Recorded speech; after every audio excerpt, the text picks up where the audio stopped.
Alright, so welcome to Foreshadowing Jesus.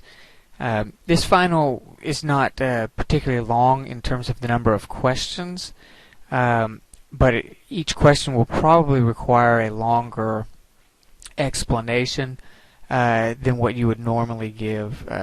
Because a lot of these may require a little more typing than you normally do, I gave you less questions, right?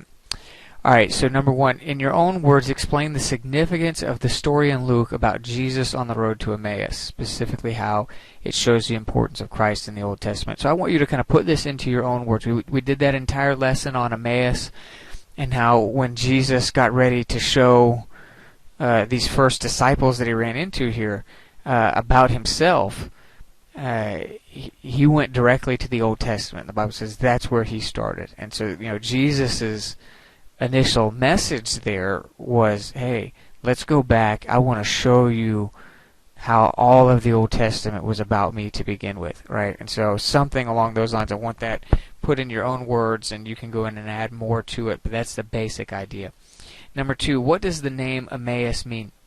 Is that with warm bath or warm springs, right? Kind of shows the connection there, because as they're on the road there, they say, weren't we warmed within? Weren't our hearts burning within? All right, number three. Describe in your own words the significance of Proverbs 25:2. That is where it says, it's the glory of God to hide a matter, but the glory of kings to search it out. So talk about that a little bit. Talk about the fact that, it is the Lord's part to hide things and to embed truth to be discovered, right? So God has done that. He's placed truth all throughout the Old Testament and throughout life, really, for us to discover, and that it is the glory of the King then to not only realize that God has done this, but to make it their life's work to know God's truth and to try and discover it. So something along those lines. Number four, list and describe two of the precautions given about interpreting Old Testament texts in the light of the New Testament. I won't tell you, exactly what they are, but I'll tell you what I'm talking about here. One was that many of the Old Testament texts were given under the Old Covenant, right? That Jesus had not been sacrificed yet. They were under law and not grace, so you need to have that in mind. And then number two, that many of the Old Testament things were a physical description of a spiritual reality in the New Testament, right? So everything doesn't transfer physical to physical. Sometimes it is physical to spiritual when you're transferring meaning from Old Testament to New Testament. Okay. Number five, what is a type?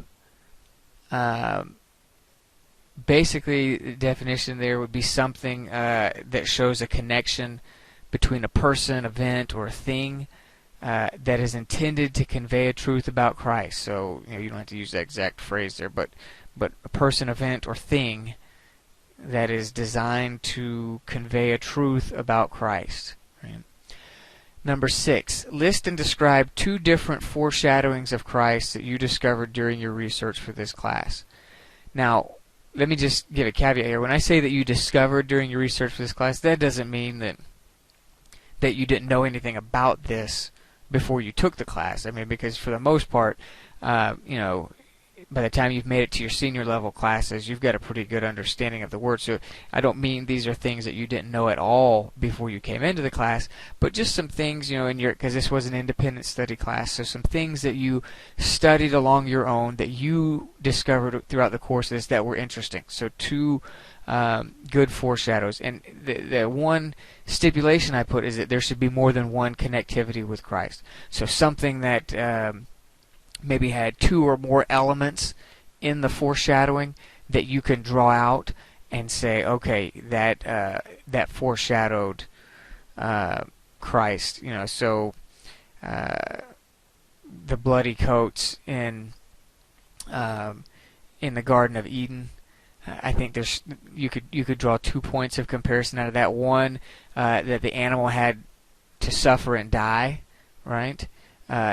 Another one would be the animal was innocent. A third one would be that it wasn't enough for the animal to die, but Adam and Eve also had to be covered in their sacrifice, right? So that's an example of what I mean by more than one point of connection, right? Okay, so look for 2 of those and describe those. Number 7, in your own words, describe why it is important to search for Christ in the pages of the Old Testament. So this is kind of one I'm leaving up to you. But after you've been through everything in the class, after everything you've learned, after everything you've read, after everything you've studied, create your own kind of thesis statement here, if you will, about why it's important to search for Christ in the pages of the Old Testament. And then finally, list and describe 2 important principles that you learned from reading the articles attached to this class, right? And that should say list and describe. 2 important principles that you learned from reading the articles. So there were a few articles I put in just for additional information. Just give me 2 things from that to show that you did your reading there that you found particularly interesting, right? Okay, so that's it. It's not a real long one in terms of number of questions, but it very well might take you as long as the others because your responses will be a little longer, okay?